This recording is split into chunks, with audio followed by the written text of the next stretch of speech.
Good afternoon, good morning, everybody. Thank you so much for this opportunity to share some information on certification and chain of custody. I'm going to be moving kind of quickly through a number of slides, and I look forward to the follow-up session where we'll be able to have a bit of a discussion about some of the topics I present today. A quick background on myself: I direct the Forest, Carbon, and Climate program at Michigan State University in the Forestry Department. I'm currently completing a PhD in carbon, climate change, and forestry. I have some master's degrees from the University of Michigan, and I currently do a range of experiences related to carbon and climate. I'm on the steering committee of the Forest Climate Working Group, and I've done a range of consulting on projects in this thematic space. And I also do a fair amount of international work in Latin America. Today, I'm going to introduce certification and give you a little bit of background and context on what this topic is all about. And then I'm going to describe two of the major approaches to certification. So forest management, which is actually in the forest, and then fiber sourcing and chain of custody, which is on the product side. And then I'm going to have a brief kind of overview of some ideas of the alignment with certification and climate change. Before I dive in, I want to share this kind of theoretical slide with you to kind of bring in this idea that forests are very complex. They're very, as ecosystems, they're complex. How we interact with forests is very complex. The benefits they provide to us are complex. And so we can have a range of values and benefits from a range of forest ecosystem types. So there's often this idea of a landscape approach now being discussed.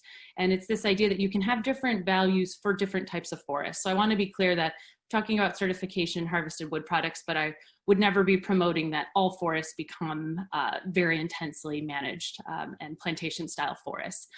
But they all have a range of benefits, and carbon and harvested wood products and other provisioning of ecosystem services, it varies between the forest types that you have and that you're looking at across a landscape.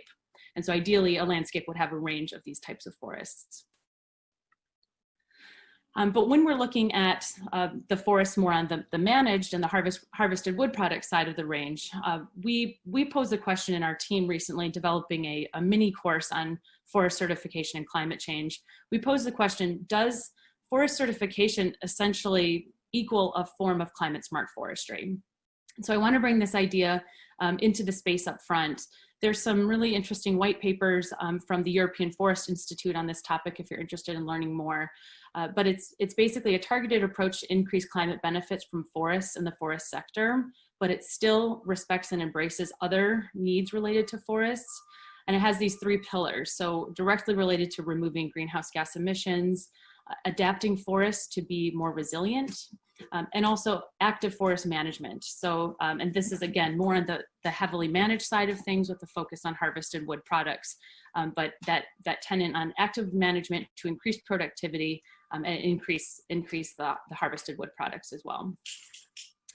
So the question is, what are we talking about? What is certification? Certification is a mechanism for forest management, monitoring, tracing, and labeling of timber, wood, and pulp products and non-timber forest products, where the quality of forest management is judged against a series of agreed standards. So some important terms here to avoid confusion going forward is that a standard is actually the requirements themselves, and this is what the certification is assessed against. Certification is the confirmation that the forest or forest products conform to the particular standard. And so these are assessed by a third party. They're trained assessors. Accreditation is the mechanism for ensuring that the organizations that undertake the certifications are actually trained and competent and able to do that. So it's kind of certifying the certifiers. So just some terms that can get kind of easily mixed up there. Another way to bring in this idea of certification is comparing short-term thinking versus long-term thinking. So short-term thinking could be reflected in previous kind of more destructive or very high extraction practices that we would have seen in North America in the past, and the types of practices that we see globally that results in forest loss and degradation. So kind of the easiest route into the forest, emphasis on extraction and high financial return in the near term, not necessarily based on any research or best practices, can be very damaging to remaining trees, and very limited, if any, considerations to soil, water, or habitat impacts. Whereas long-term thinking is really certification can solidify these types of long-term thinking practices into these standards. So it's an emphasis on research and data-informed decision-making, required considerations of waterways and sensitive areas, minimizing damage to remaining trees, and moving beyond the legal minimums in many areas.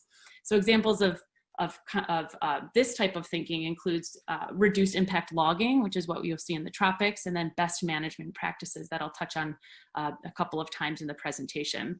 But it's important to note that it is possible to pursue best practices without certification, and there can be very responsible landowners and forest management that happens without certification for a variety of reasons. One could be their very small operations, but generally certification does encourage additional adoption of these good practices.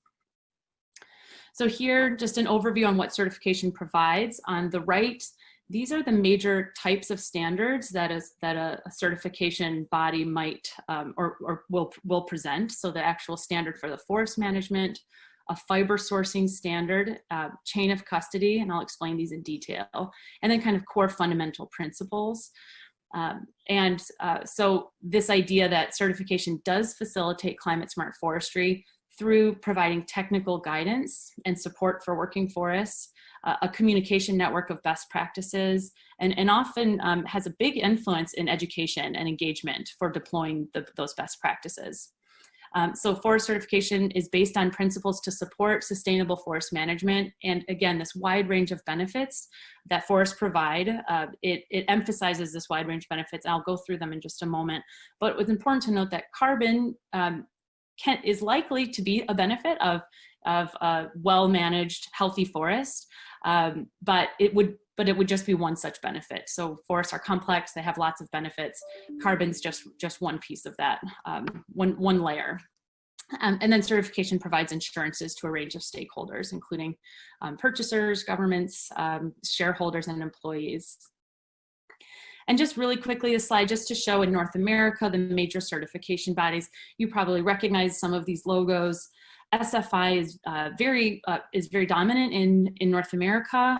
They're in the US and Canada. They're under the Program for the Endorsement of Forest certification. But you can see here they're quite dominant in the US and Canada, whereas a Forest Stewardship Council, also a very, very important standard. They are really have a strong presence globally, so they just have a broader reach. And then there's American Tree Farm, which is also under the PFC, and this is largely supporting family-owned smaller size forests. So to talk quickly about the basics of the forest management side of things, how would one become certified? A forest owner must follow the set guidance in the certification. And this is a range of activities, requirements for consideration of a wide range of benefits and of indicators of forest health as well. But it requires inventorying, implementation of those best management practices. And my next slide will show those in a little more detail, as well as monitoring. And then it's auditing by third-party verifiers. It also requires that they work with loggers that have completed required training in that standard. And again, the BMPs for that state are required. And this is really important because BMPs are not actually required in every state. Some states they're voluntary or they're quasi-regulatory where some aspect is required, but they're not required in every state. So certification can bring more actors up above what's legally required, but in alignment with BMPs. And many of these actions do have implications for carbon storage on the landscape. So a healthier, more resilient forest, and some of the actions have very explicit connections to carbon storage, like requiring reforestation within a couple of years after any sort of harvest activity that's clearly going to have carbon benefits. And then the certification standards also have a wide range of additional activities like community engagement and outreach, and also a big emphasis on supporting research and also making sure that research is getting incorporated into trainings and the outreach that they do about forest management. And so if BMPs are new to you, these are state level guidelines, but they have national core BMPs in 11 categories, and then states adopt them and for their own jurisdictions. Again, they are not required in all states. And Michigan's an example where not all aspects of the BMPs are required. And so in the state of Michigan, any landowner that's participating in certification, they're required to now meet these BMPs, which is essentially boosting their commitment to sustainability, where they're otherwise not legally required to undertake those types of activities. And some examples include cleaning up any fuel spills, minimizing ruts left by heavy equipment, even dictating what time of the year certain activities can take place to reduce damage, being aware of waterways, impacts on fish, minimizing soil disturbance, being aware of forests with exceptional conservation value, and reducing impacts during harvest, which is another one that has very clear carbon implications because any unnecessary mortality remaining in the forest will result in carbon loss after the harvest takes place. And to talk a little bit now about fiber sourcing and chain of custody. Again, some logos that you might recognize, but wasn't sure what exactly these all mean. To bring in, there are two related, similar ideas, but they're, again, on the product side of things. So chain of custody refers to the entire path of certified products from the forest through the supply chain. So that's this image right here. So it starts with the certified forest management that would then go into this chain of custody certification afterwards into the final product. Whereas fiber sourcing refers to uncertified wood entering the mill for processing. So the emphasis here is on legal responsible sources, if not certified. And I'll talk a little more in detail of why this is important and this does happen.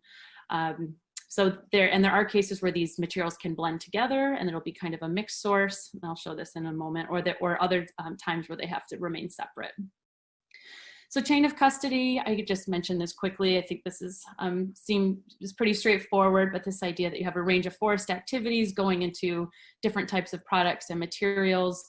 They go, but you're tracking the certified material. So this verifies that certified material is identified or kept separate from non-certified material, ultimately so that you can communicate that to businesses and consumers. So it allows for direct communication about the certified forest products and links the forest all the way to the final product. And again, this picks up right where the forest management certification ends. And responsible sourcing, also referred to as controlled wood, depending on the standard. This refers to wood entering the mill for processing, but it's not from certified sources. So here there's an emphasis on legal and responsible. And here's an example from a major timber company that breaks down the fiber that they're using, the materials that they're using, that they are 40% of the material they're using is from their own certified sustainable timberlands.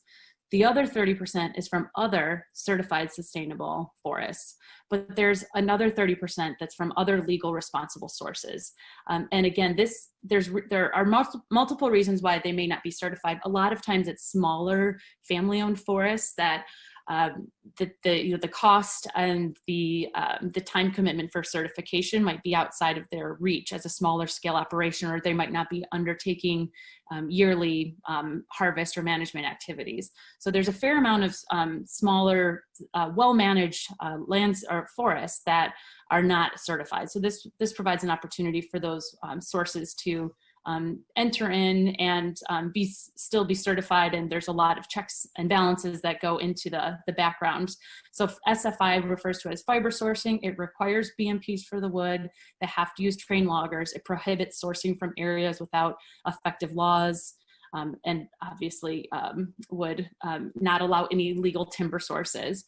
FSD, similar concept, uses the term controlled wood, an identified material with an acceptable from acceptable uncertified sources that can be mixed with FSC certified material and products. So it carries the FSC mix label and it has these 5 specific components that are strictly prohibited. And so now I just have a couple of slides to kind of bring in the climate change aspect here. So, we've been talking through these last couple of sessions about the role of wood. And the general idea is that harvested wood is a renewable resource, and it can be a really crucial part of the climate solution, but only if it's sustainable. If it's not sustainable, it's not contributing to the solution. So certification is one of the really important mechanisms we have to ensure that sustainability, because forests are a renewable resource, they grow, and we've become increasingly aware of challenges of unsustainable materials and concerns about everything from single-use plastics to other very emission intensive materials. And so we need to really look back at how to take something that is renewable and make it as sustainable as possible, including reuse and recycling of wood products, and tracking that stored carbon for longer in the system as well is another really important solution that's being explored. And the certification bodies have a lot of direct language they're very tightly in line with mitigation and adaptation. So reducing unnecessary losses. And then this one here is protecting forests from undesirable levels of disturbance. And what we know from climate change is it is causing increasing disturbances. And these are directly linked to carbon losses and losing that stored carbon in the forest. So it's possible to see how the network of certification and the communication around these best practices could become an increasingly important network of communication that helps landowners adapt their forests to climate change. And something else to point out is just the importance of the visibility of the logos, and it's built a really strong foundation of promoting ideas of sustainability for a while now. I think they're broadly recognized, even if not fully understood everything that goes into them. But it has built a foundation that climate change messages can grow from, and why sustainable materials are important. There's a lot of awareness now, of course, about plastics and plastics in oceans and single-use products, but there's additional reasons, which we're exploring in this series, about emissions and other reasons why nature-based materials can be a solution for some of those bigger problems that we have. But again, really important in informing consumer purchasing decisions, boosting confidence in the sustainability of those products. And this is my final slide. The one really big important idea is there is a really strong differentiation between forest issues and concerns in different parts of the world. So we hear a lot of concerns about forest loss, and they are very valid, particularly in the tropics. We have forest loss, and it's deeply concerning for biodiversity, carbon loss reasons. Any degradation is going to be damaging, because we have limited forest resources or limited forest to work with in the world. So we really need to protect any remaining forest that we have. So the big takeaway is we can't have any forest loss, and we really don't want any loss of forest complexity either, because of biodiversity concerns. But the data shows us we really have a very low risk of deforestation in forest loss in the US and Canada. Some models going forward are showing that with development, we could start seeing a change in losing some forests in the US and Canada. So that's something that we do want to be aware of, but it's usually for development purposes. It's not from our working forests. So it's just important to identify here that we have a very low risk of deforestation in the US and Canada. We have also other checks in place, like legal infrastructure, a lot of transparency, clear land ownership. So it's not going to be strictly certified forest, but certification is another layer of protection and ensures balanced perspectives around our forest use that we maybe don't see in other parts of the world, and a reason why other parts of the world should have a lot of concern around them that we don't necessarily have in the US and Canada. And just a couple of key takeaways is that these working forests are a crucial solution in the fight to climate change. Forests can be managed sustainably to provide these materials and carbon sequestration, but the climate and carbon benefits are quickly dissolved if we're converting complex forests to simpler forests through degradation and by any forest loss. And so certification is a central tool in ensuring that sustainability by encouraging continued improvement, transparency, and oversight. And that's it for me. Thank you very much.